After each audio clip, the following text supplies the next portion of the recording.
Hello again, it's Garson, and today, well, it's been a little too long since I've talked about or played a monk, so I need to get this in. Alright, ready? As always, let's beat the crap out of stuff. Here we go. Oh yeah. Oh yeah.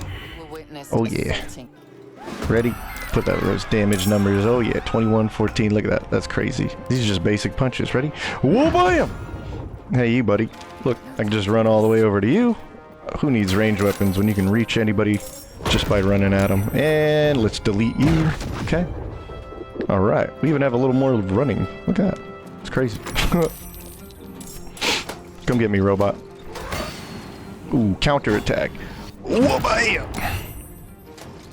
He resists my, he's immune to psychic, huh? Alright, we'll deal with that. Nice try. You ain't hitting me. Oh! Oh, critical miss. Good luck next time. Oh my gosh. Oh no. Alright. Let's go into overdrive. Wabam. A little bit of heal. Now we have 3 bonus actions. And everybody's about to die. That's 1. Oh no. And that's 2. Okay. It's funny how we don't miss, isn't it? And there we go.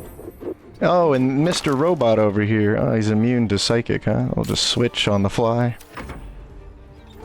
Oh, good job. Now we counterattack. Yeah, look at that meaty damage. Look at that. Now the cool thing is we can always just use like maybe a stunning strike with the main action. Alright. And also, we get another attack. Cool. Look at that. That's insane.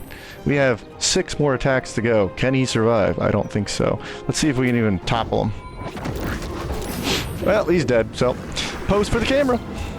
Boom! Whoa! So cool! Wow! How many times has this happened to you, though? You'll see a video from Garson or another person, right? They'll be like, check out my cool build, right? But how do you actually level up and play these builds? So, I like doing this. I like kind of talking about like a level 3. Today, we're obviously talking about Monk. I'm going to actually go over how and why you should do a level 3 Monk, and then have it for the rest of your game in Honor mode. Right? Maybe Tactician or lower, but I'm going to come from the highest difficulty so that it can apply to just about anything, right? And why I think Monk is awesome, considering I don't really care for the whole fantasy archetype of Monk. It's amazing in this game, it's fun, the playstyle is cool, it's out of control, the damage is wild, and you can solo the game? I don't know. But, hey, first off, thank you for watching. Support's been crazy. If you want to support the channel, just stick around to the end. See if I can earn it, right? But anyway, I actually say this at the end of my videos, typically when you see some cool builds or I go over concept. How do you actually level up and play these, alright? So in this video, we'll dedicate it to that. How about we talk about a monk for today? And what I'm going to do is load up my other file, go over here to Baldman Gate. There we go. And we'll load up right here at the Blighted Village. So let's talk about what it brings while we load in. Basically, we're going to talk about what it brings, the early game, how to build for it. I'll go over an actual example fight with the Gnolls, and then where we're going to go with it, and like how to level, what gear to look for. I'll kind of give you the cliff notes, okay? But we're talking primarily about level 3 and how to start, you know, playing this on your team, okay? We're not going to do anything crazy or fancy. Anybody can do this, and it is coming from the honor mode stuff. But what it brings is, if you don't know what a martial is, basically a weapon user or a fighter or, you know, an archer, someone that's not really using their spellcasting, right? And most martials actually get an extra attack at level 5, so you can do 2 of these with 1 action. In honor mode, it's a little nerfed, which is why Monk kind of got buffed in honor mode. But it brings you a very powerful frontline martial, and we will be talking more about using our unarmed attacks here in the early game and how it relates to the, like, any way you build your monk later on. That's their special flavor anyway, okay? So you're bringing a unarmed fighter into the front line who can just beat the crap out of everybody with high power. It's very easy to play, especially open hand monk, okay? It's a lot of fun, especially from a guy who's not crazy about the whole archetype and fantasy monk, right? But potentially a pack mule, if you go the route I do. We're going to be talking about the 21 strength, why I think it's the best way to go about this, or at least the standardized way of going about it. But also it's reliable, consistent, You see the scaling of your character overall. Maybe you want a fancy character that gets strong at Act 2, but you need a consistent, reliable guy like this who scales easily throughout the game. And the best part about it, I think this is underrated, you don't steal a lot of gear from everybody, right? Maybe in a co-op game or just on a team of 4, you know, it's important that you don't really rely on gear as much as others. You really just grab a couple key stuff and you'll get them going, okay? So in the early game, let's talk about what makes this so strong, actually. Well, like I said, we're going to come at it from the viewpoint that you're using this method of getting 21 strength early. Okay, this is already very broken for different builds, actually, especially in the early game. But what this does for you, I very rarely organize my stuff. I just hit type and we're good to go. I can do that to the whole category right up here. Type, and then if I need something, I go ask and find it, okay? So that really helps me play the game. That's why I highlight this first. I can stop organizing things and actually play the video game. So 21 strength characters have that cool meta ability about them that they bring to the table when you're playing the game. Also, throwing and pushing is extremely powerful. Larian has done a great job that if you can just push somebody, you can push your allies almost 100% of the time, right? And that could get them a little extra movement, safety. So if you have crazy movement and they don't, you can actually help out your allies. You can even pick them up and throw them, okay? But also, if you can push somebody down this well, right, that's kind of crazy. So there's a lot of instances where you could push or throw somebody off a cliff and insta-kill them. That's huge value, okay? But also, okay, what you really want to do is just punch people, right? So let's take the weapon off real quick. Let's take off all our gear. Any other class, you will do 1 damage with your unarmed strike unless you have strength. Okay, strength will give you a little bonus, but you have no dice damage here. You can't add weapon modifiers, you can't enchant your fist and all that stuff. Okay, so we will have big punches all because of 1 level of monk, and then as we evolve it, then we'll get things like key points. Key points, even at level 3, this is a short rest resource. It's kind of like this down here, right? But it comes back every short rest from level 1 onwards and scales upwards. And its real big component here is, among all the other stuff it does, there's flurry. Flurry of blows is basically 2 punches and you use your bonus action. So you kind of have this inversion of, hey, I can now use my dash on my action and I attack with my bonus action and I still get 2 hits in. Or if you want to go all out, you punch with your action, you get 2 punches with your bonus action, and it just costs you 1 key point, and you get about 4 at level 3, and they come back on short rest. It's insane, okay? So we can do about 3 hits, and if you want to be really conservative, what you do is you punch once. If you land the punch or get a punch out, you actually get this little option on the side out here, next to the hotbar, where you can punch again with your bonus action, and it costs nothing. You just have to initiate with a punch, okay? So you can be really conservative and have 2 to 3 punches at level 3, and they'll hit hard and accurately. It's crazy, okay? You also have wild movement. So standardly, like with no armor and benefits from a class, you're gonna have 30 movement. We can add maybe Long Ranger for 10 more movement, or based on your class, race, all that stuff. So Monk actually gives us a benefit for not wearing armor, a lot of benefits, and movement is one of them. And for being a frontline puncher, this is really important because you effectively never need a ranged weapon ever again on this character. You can throw things at them, or you can just run up to them and punch them real good because you'll always be able to reach them, okay? And in the early game, we don't need any weapons or a lot of gear. I'm going to show you the critical ones to really make a powerful build, okay? So how do we actually build it?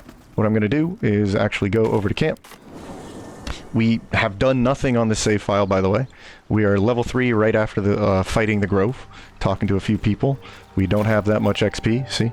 Okay, so we got Withers. Here he is. I haven't even talked to him. Let's talk to our skeleton friend. Okay, what can you offer me? That's amazing.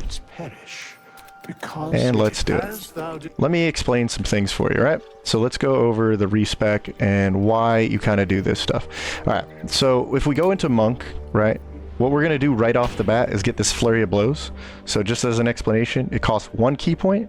You're now attacking with your bonus action, and you're going to do 2 punches, not 1. We even have dice damage. I'll explain that. Okay, look at all the other things you get. You get key at level 1, get unarmored defenses when you're not wearing a shield or any kind of armor. You get benefits. Your wisdom modifier actually adds armor class, and you have more movement speed, okay?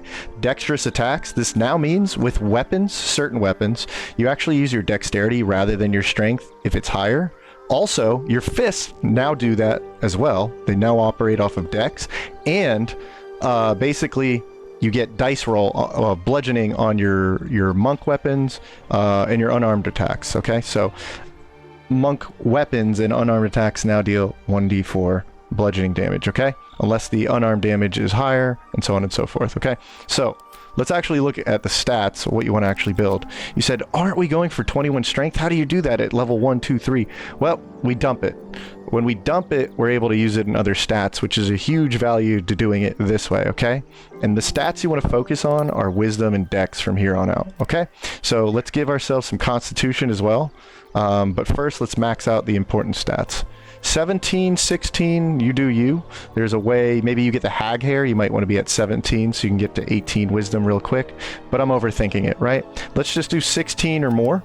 Okay, let's use our +2 bonus to do this, and let's get our +1 bonus to get our dexterity. 16 and 16 effectively. Even numbers is what counts. And we'll need a little HP and, you know, saving throws here, so constitution's important too. We can dump intelligence, and strength we have another way to get maxed out. Charisma, depending on your character, maybe you want some persuasion, so we'll keep that normal, okay? But no craziness on our builds. This is a very standardized punchy monk, okay? So maybe instead of insight, we actually want athletics. That's what I'm going to do for now, so I don't get pushed around. I'll be the guy who pushes people around, okay? So let's look at dexterity for a second. This is a loaded stat. It's amazing. For our purposes right here, you would think, oh, now we can attack with our fists and weapons with dexterity. Not just yes yet, okay? We're going to actually have 16 dexterity for the rest of the game. We don't improve this, but for now, what this does for us is gives us initiative and armor class and saving throw bonuses on some of the most common saving throw spells, okay?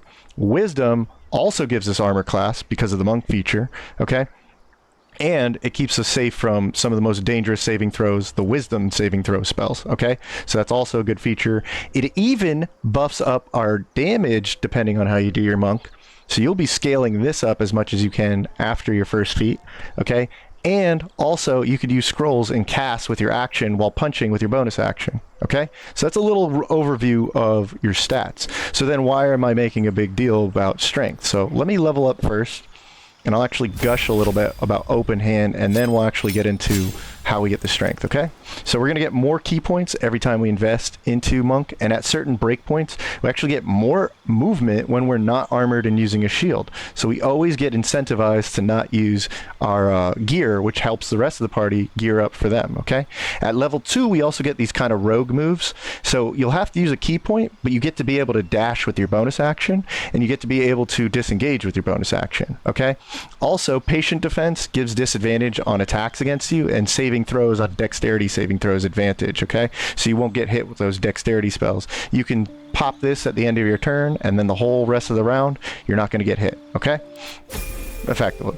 So it's good defensive value. Now, no matter which way we'll go, and we'll talk about it a little bit, way of the hand is what I'm mostly talking about, because like Battlemaster and even Swords Bard, your key points come back on short rest, right? So you'll be able to have this extra functionality when you go for your massive damage hit. Using this, you get tons of extra value for one key point, but you're using your bonus action to potentially topple or even push somebody while dealing tons of damage. I love way of open hand. It's amazing. It's mostly what we're talking about here. I would highly recommend it, okay? So, how do we get that strength? Well, there is an elixir. So what we'll do is we'll go over here to the Emerald Grove, and I will save you a little time. Hold on. Pause this. Kablam! Here we are. Sorry. This is, we're going to have a few skips in the video, but let's use iron as a reference point in the grove. If we come over here, like I said, I haven't talked to anybody or whatnot. Don't scare Auntie Ethel. She's the best NPC in the game. So let's come on down to here and talk to her, because what she can do for us is she's got the elixir of giant hill strength. But don't steal it. Just talk to her. She actually cares about you. Alright, so even on honor mode, these can be a little expensive, especially if you don't have your discount bonus or stealing things. So just don't buy the whole stack just yet. Just buy one. Typically you want at least 2, because that way if you die or long rest, you'll have another one for the next day. So I'll buy 2. Alright? And what this is going to do for us is something incredible. So everyone has gear slots, right? And we're talking about gear. What I like to reference elixirs as is an additional gear slot that comes down right here, okay? So if we drink this, you cannot use another elixir on top of this elixir. They'll swap out for each other, okay? Sort of like swapping out gear, but you literally consume it for the day. But it'll at least last until long rest, okay? And no matter what your strength was before, no matter how strong you were, could be even stronger than this will reset it to 21. And later on in the game, you can find one in Act 3 that's 27. These are extremely consistent to find thanks to Ethel and some other merchants. You can make them with alchemy once you have the right materials, but overall, just use one character in your playthrough. You can always have this up, and that means you effectively have a free stat of 21 strength. So let's come on over here to the Bladed Village again. Okay. So 21 strength does a lot of things for us. Kind of gone over it already, but that's your first piece of gear at level 3. This is a massive power boost. And remember, dexterity punches will now act, or our punches will now act as dexterity, right? But wait, check this out, okay? So now that we have 23 strength, our unarmed strikes actually operate off of the strength instead of the dexterity. So whichever is higher is what it's going to use, and it's bludgeoning damage, and because we're now monks, there's actually a little dice roll in there, okay? So all of these are going to use our strength. So we can actually lockpick with this, which is pretty important, because if we lockpick, quote unquote, this box right here, there we go, kick it and punch it. We don't even need a thief, and we can get our next piece of important gear. Some gold, too. We just got some of our money back. Good investment going with that elixir, huh? Alright, and now we have the haste helmet. So what the haste helmet now does for us is crazy movement.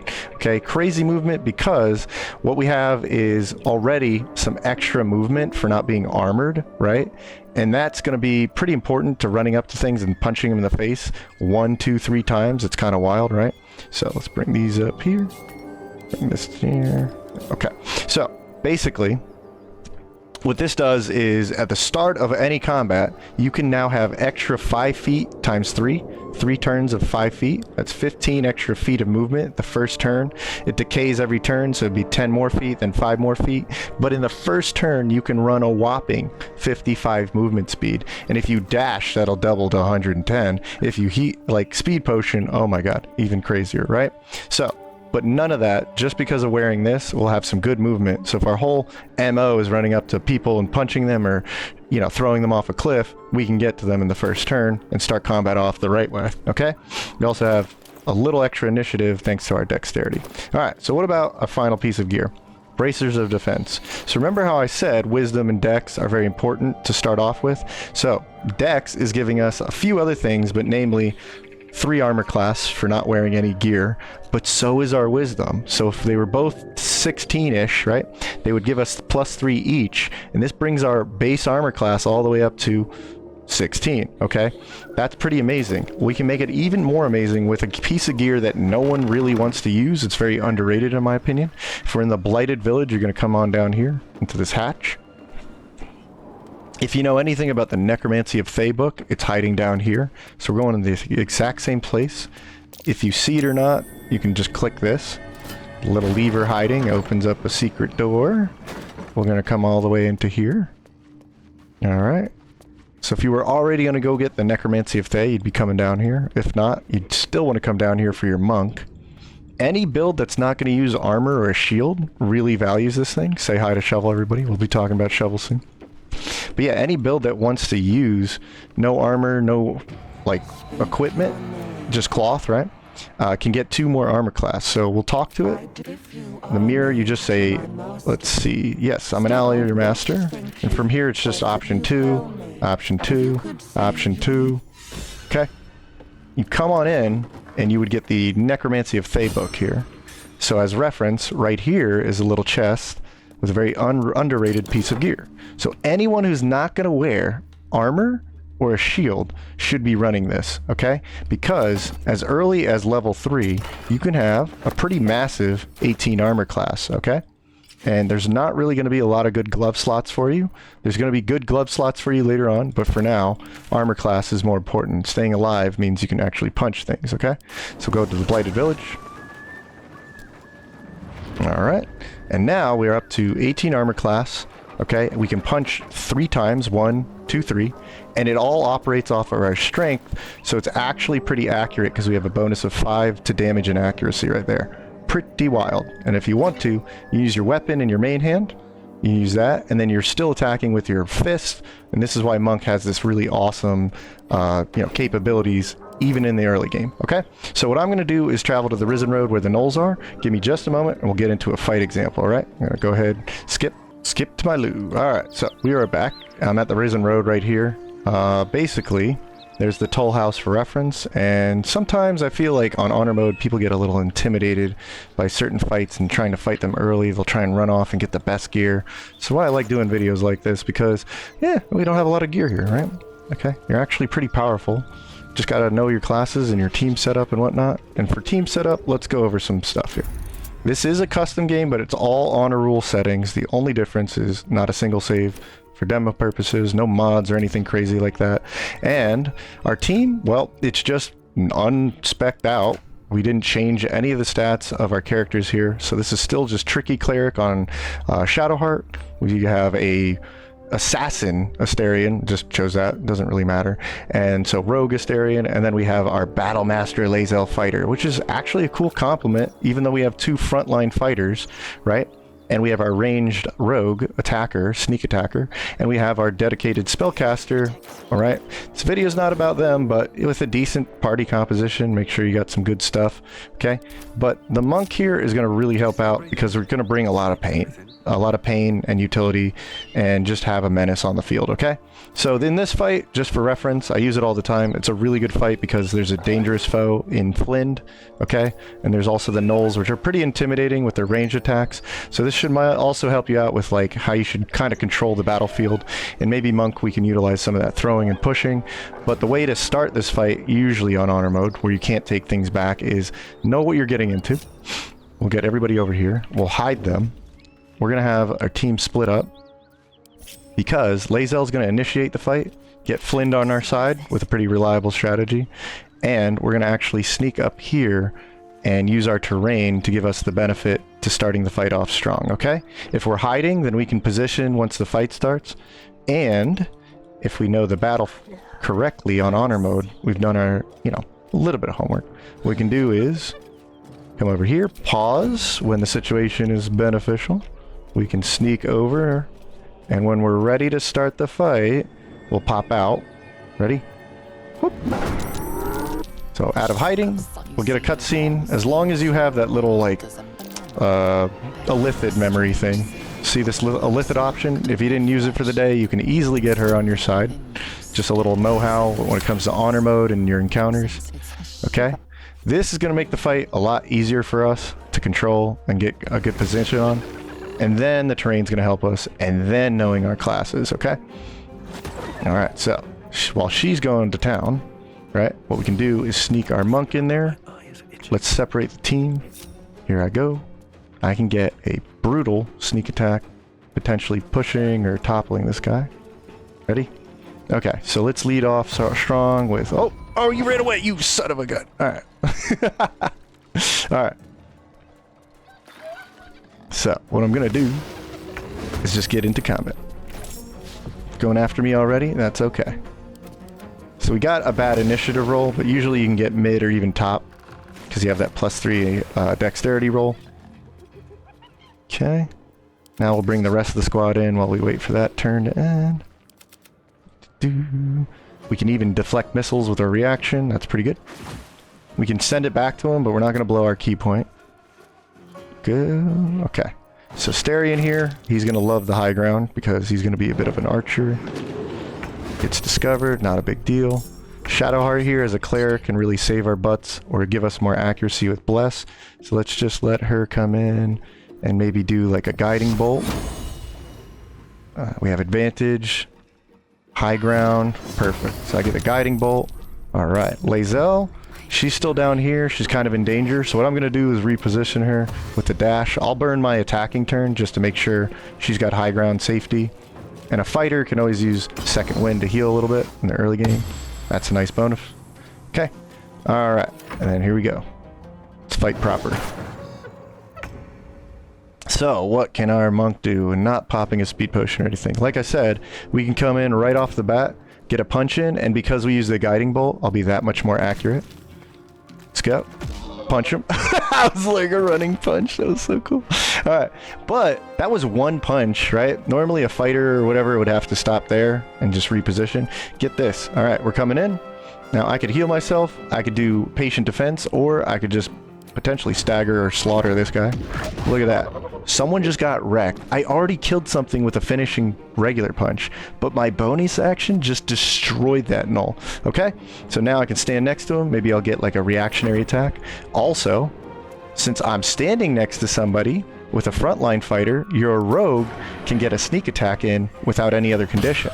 So that was super powerful, and the high ground makes it very accurate. And then we have Shadowheart right here if we need to. He's looking a little beat up, so I'll use my bonus action, heal him. Right? Monk doesn't have the greatest HP, even if they do get hit. Yeah, even if they dodge a lot of hits, right? Alright. Yep, we got our reaction attack in. That's cool. And I'll tell you what. Honestly, if I take our guy here, I kind of want to get our reaction manual. It's always a good habit in honor mode. Okay. And then same thing with Lae'zel. We'll actually make her reactions manual. Cool. Ask me, thank you. Okay. So, Lae'zel also is a pretty good frontline fighter. She's going to take... Let's see, if we jump, we can avoid a lot of the movement nonsense in the game. But we're not going to make it over there. Ah, so movement is pretty important, huh? Yep. But I think I can get over here with this move. Oh, wait. We have a Gnoll right here. Okay. So, with Battle Master, here we go. We'll go ahead and let's go for a tripping attack. Nope, we missed. Action Surge. Let's go for another tripping attack. Alright, we missed. Damn. See? So accuracy, very important too. Nothing against Lae'zel or fighter. We can definitely make a good fighter early on too. But there's no gear and no specializations on her, okay? So it can really add to the mix there. So again, if you're close to a target, you can end up getting the sneak attack condition easily. And then we can just kind of hide for next turn. Okay. Oh, we got spotted. Oh well. Guess we're going to get carried with the monk, alright? So again, if we don't want to blow Kai points, look at this. So I might miss this. Look at that hit. If we don't want to blow Kai points or we run out, we're not out of attacks. We can still use our bonus. So again, you have to use your attack action, but you will get this little condition out here for the turn, and you can get a second attack for free. No Kai points or key points used. Alright. So now we'll go ahead, get ready in position. And everyone's missing a lot, so what I'm going to do is bring Shadowheart down. Alright. And I think I'm out of range. That's a bit of a bummer. Alright. Well, it's not a big deal. Maybe I can move my character over just a bit more. Help out Shadowheart here. Okay. There we go. So I'm going to bless. If the accuracy is a problem, got to know how to improve it in the early game. And I don't want to get hit while I'm concentrating on this, so maybe I'll use Sanctuary. You know, a little cheesy, but it works. It's a good combo. Alright, now I'll end my turn. Bless is a 1d4 to our accuracy when we're punching or using our sword. It's going to help out both of these guys big time. Come on, Lae'zel. Oh no, she got knocked out. Ruh-roh. Ah, there's that evasion again. Okay, so Asterion has two options here. Instead, what we're going to do is try and bring up Lae'zel with the throwing potion. Look at that. Alright, what a team player. Alright, because we already have quite the powerhouse, right? What we'll do is murder this little dog. Yeah, for free, no key points. Oh, we missed with a 95. Damn. Alright. And once again, we could probably just hide for next turn. Here we go. If we really needed to, we can come out of Sanctuary and heal her, but I think we're good. Keep her safe. She's already doing enough with Bless and Concentration. Flynn is coming at it. Multi-attack. Oh no, no, don't hurt her, no. Ruh-roh. Okay. So, I've been spotted. Now, another funny thing about sneak attack is, even though I'm on Sanctuary, I'm technically next to somebody, right? So, I can potentially get a sneak attack here. Boom! Haha! Let's pick up Lae'zel. Uh-oh. Sever the connection. Oh no! Well, we still have our Bless. So that's good. Can't hit me. Oh, I'm paralyzed. Oh! Oh no! So, this is definitely a case where... Let's see. We got our paralyzed. Oh, we got lucky. Okay. So we're pretty good there. And go ahead and heal both of our targets here. Let's make sure I can get this. Yeah, perfect. So Lae'zel will be up. Our monk will be back in decent health. Cool. What I can do, if potentially... Yeah. Okay, so... Lae'zel can then heal herself with a bonus action. Since this... Hey, the fight just restarted, so let's see if we can double team him. There we go. Knocked him prone, which is excellent, because now I can come in with one... Whoop, there we go. One, and then... Go ahead, 2 3 punches. Look at that. So we just did some crazy damage. How much is that? 10, 10, and 7. So we did 27 damage. Look at that. Against this monster with 1 HP at level 3. Crazy. Alright, so we're going to hide again. Lae'zel, go ahead, stand behind. We'll get Shadowheart into a better position. And in fact, I feel safe enough that we can get another potential hit in with 75. Okay, got the save, but whatever. We're not Sanctuary anymore. Oh no, our monk! I'm going to show you a cool trick with this, though. Ready? So, since I came out of Sanctuary, I'll just go ahead and heal him. Now, normally what would happen? I can't get an attack in. I just got brought back up. Here's something cool about bonus actions, right? On a monk. This is still the best way for me to attack, right? So, I'm not out of the fight just because I got knocked out. Oh, damn, I got knocked out. Hold on. We're going to do it the right way. It's fine. Get back up there. Our resilient monk. I told you he's reliable, he's resilient. I even goofed up right there. Actually, that was strategic because he just got rid of the reaction. Alright. But anyway, what I'm saying is we use primarily our bonus action, our key points, right? And since they come back all the time, this is great. So if she was even higher on the cliff, I can even reposition myself. Check this out. I could potentially punch, and push. Imagine she just got thrown off there too.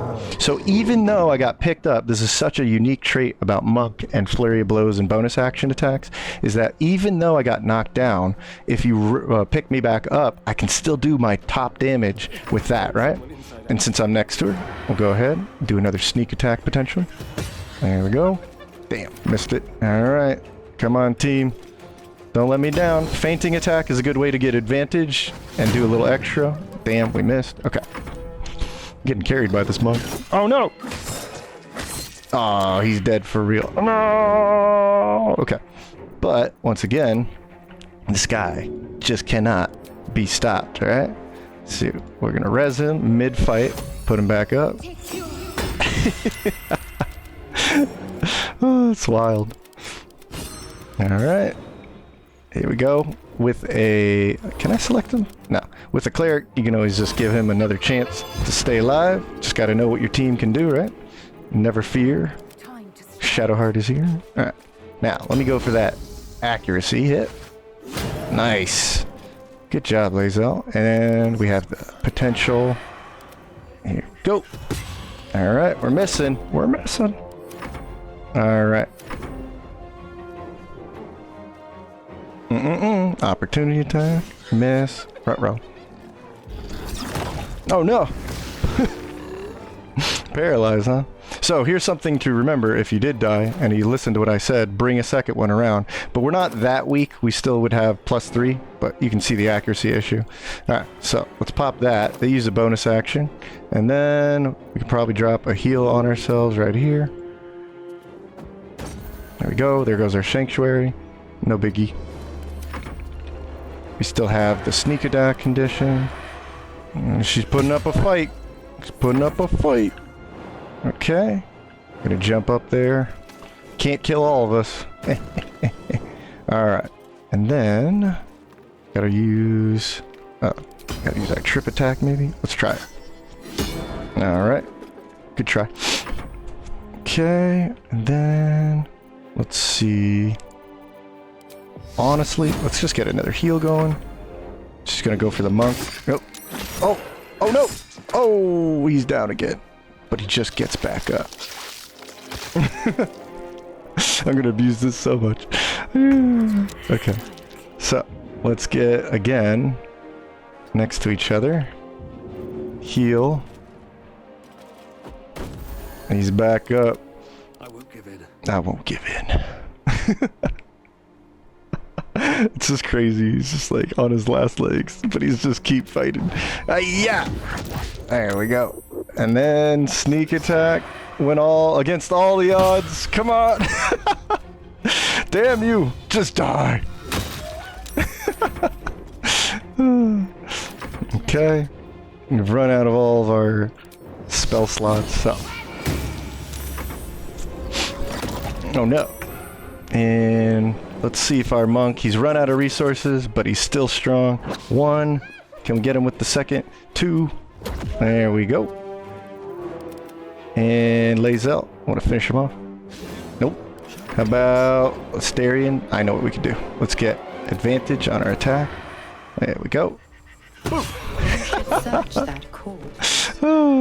So, pretty wild example, alright? Are any of my crew still alive? Nah, it's a grim sight, buddy. That's great. What's that? Tell the fellow on No problem. So now we can actually go to the Zentrum hideout. So, pretty wild, right? And this is a goofy example because it could have gone a lot cleaner, but this is why I like doing it live, alright? So, this was pretty crazy, but we took him on level 3, and again, look at our gear. Right, we had a pretty reliable frontline, or actually 2 frontline fighters, which enables things like sneak attack, and we can kind of keep alive and just keep messing with those spell slots, right? So, pretty crazy, right? And we could have even, like, you know, pushed people off. Bye, Shadowheart. Alright, so, anyway, where to go with it, though? So, let's talk about stats real quick. I kind of went over a good view, but remember that you're going to actually get this up to 27, and the fact that you get a free stat means you can focus on dex and wisdom, and you really want to focus on wisdom. Remember that strength brings you that strength, the jumping distance, your pack mule, a whole bunch more, and it's primarily your damage source, okay? But with strength, with dex, you're not going to have to really level it from here on out unless you wanted to go more of a dexterous build, right? But remember, that's going to bring you initiative, and for our purposes, armor class as well. And those saving throws, you have proficiency from your class anyway, which is a big deal. +5 to dodging fireballs and stuff is pretty important. All right, wisdom, same thing on the other side of things, not taking paralyzed spells or other dangerous saving throws from wisdom, but it's giving us armor class when we're not armored, okay? And on top of that, movement when we're not armored. And later on, this is actually going to be really, really powerful, like you saw in the monk in the beginning, okay? Because our level up bonuses. So, like you saw in the beginning of the video, unarmed strike, just like other martials, you'll be able to attack twice with your basic actions. So things like haste and bloodlust could be pretty useful there. But really, in my opinion, you're going to be wanting your bonus actions, and all of your unarmed attacks are actually going to be magical, so they overcome resistances and do their full damage, which is really underrated and a very powerful level 6 breaking point. If you want a multi-class or something, go for that. Okay, key point scaling, you saw that I had actually a pretty decent resource here, and then by short rest, if we were using a party that really loves short rest, like a warlock and a fighter, right, this would be amazing. It's because now you have another 8 hits, right? 2 times 4, 2 times 4. So you have another 8 attacks without even blowing your action, okay? So key points, very powerful. They scale even better and get stronger over the course of leveling a monk.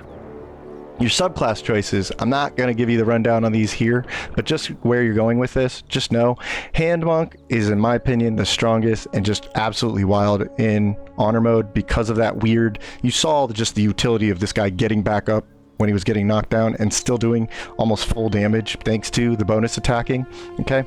All of them can do this, but Hand Monk is really focused on this, flurry of blows, and even using like no weapons whatsoever. Shadow Monk has its own strengths and weaknesses. It's really amazing how much you can break the game with darkness, and Shadow Monk is one of those things. As long as you have blindness immunity, you could utilize that, and you always have a card to play thanks to your bonus action economy. Same thing with Elemental. I've done a really cool Elemental build where I actually got a quarterstaff that gives me a cantrip of Firebolt, so I use Firebolt as a range attack, and then I would punch things with this, and there's some other cool stuff about Elemental, but it's arguably the weakest. Just do it for fun.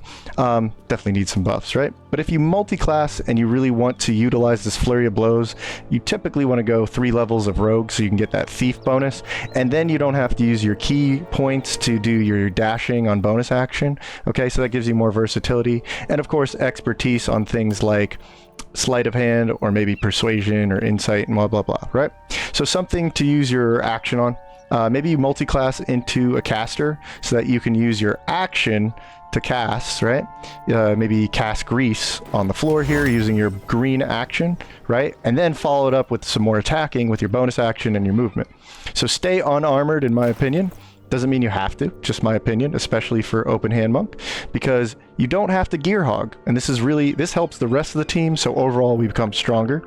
Okay, cloth is great. There's actually some really powerful cloth stuff. I'll go over it, but also that unarmored movement benefit. Again, having that crazy movement speed is wild, especially in the early game.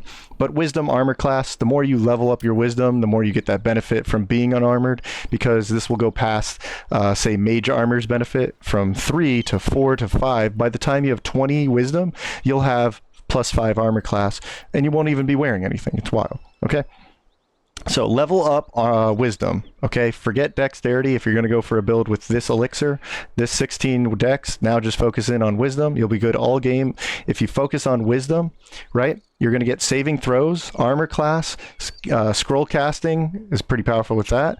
Open hand absolutely loves this because they're wisdom actually ends up scaling with wisdom at level 6. And then there's even the Kushigo boots for any monk. Nobody's going to use this. Talk about gear hogging. But there's Kushigo boots at Act 2 ending is going to be a boots. Very few boots actually add to your damage. So the boots are going to add your unarmed damage, your wisdom to your unarmed damage. So that'll be at level 20 wisdom. That would be +5 per punch just from your boots. It's pretty wild. Okay, so strength in Tavern Brawler is ridiculous. It's OP. It's what makes the build even crazier than this. You saw me miss a lot. I kind of needed the bless support. After level 4, or at level 4 and beyond, this is not an issue. If you're willing to do the strength combo, you grab Tavern Brawler. It will double this gain of +5 for unarmed and thrown attacks, right? And you can think of thrown attacks as your ranged attacks, so you don't even need a bow or anything like that. But yeah, you would have, instead of +5 here, +10, and then you double it up. That's 20 damage from one key point and a bonus action, which is insane. And it's very accurate because it's also +10 to your accuracy. You'll almost always be hitting from here on out. You're deadly. You have that pack mule, like I said, and then it's 27 in Act 3, so that would be +8 times 2 thanks to Tavern Brawler. So that's 16 attack and accuracy, okay? Or accuracy and damage, okay? Incorporate Flurry of Blows, in my opinion. Bludgeoning is extremely underrated, and once you're level 6, your bludgeoning damage will overcome resistances, and there's almost no magical bludgeoning resistance in the game, okay? Their great bonus action economy means you always have a card to play, so you can use attacks with your bonus action, or your action, or both, and then you don't have to use key points, right? So get Thief for a second bonus action. Just my recommendation, because again, if you're going to play monk, you might want to utilize your Flurry of Blows, and then you would want another bonus action to run around, or patient defense, or key, or any of the above. Crusher Ring is a ring that gives +10 movement, so that crazy movement I was talking about would now go up to 50 before Long Strider, which would take you to 60. That's insane. Okay, Free Action Ring is a ring that keeps you from being paralyzed and avoids difficult terrain penalties, so you'd always have your max movement speed and you can't be paralyzed, which you saw was pretty dangerous there. Okay, gloves are your weapon, so since you're not really using weapons, if you're going for Way of the Hand Monk or just focusing on your Flurry of Blows, your glove slot, if you eventually get your armor class up with wisdom, you can now switch over to glove slots. There's unique gloves that nobody uses because they all add elemental damage or something to your punches, so you could be going for gloves like that. Gloves are your weapons since you're not using a weapon typically. All right, and Kushigo boots, like I said, will add your wisdom modifier. If it was 20, it would be +5 to your unarmed attacks, so that would be +5 more, so an overall 10 damage when you're using a Flurry of Blows, which is wild, right? Since it already gives us armor class and defensive bonuses. Okay, Graceful and Mighty Cloth, these are pieces of cloth gear, like I said, that maybe no one's using. Graceful will give you 2 more dexterity, upgrading your armor class to 19 here. And it would also give you advantage on stealing things, which I highly recommend. It's very good, very powerful in honor mode. Mighty Cloth actually gives you 2 strength, but since we're using the elixir, maybe don't do that. But it would double your weight capacity. So if you were just a natty strong monk, right, you might be looking at the Mighty Cloth, okay? Kashigo chest is what you saw me counterattack with Lae'zel in the beginning of the video. So Kashigo vest is excellent because for a cloth, it gives you 2 more armor class. So it's worth giving up the graceful cloth at that point. And you get counterattacks for free on your reaction, okay? So it would be a reaction attack. And then there's the Khalid amulet. So see how we're off by 1? And if you don't use the hag bonus from Ethel to get an additional, maybe this isn't your main priority character, you can actually have an amulet that gives you +1 wisdom, and then you could actually round it out to 18 or 22 or whatever. It's a very powerful amulet, does some other cool stuff. But honestly, there's also another amulet throughout the game, a little more tricky to get, but in the Grimforge there is a sentient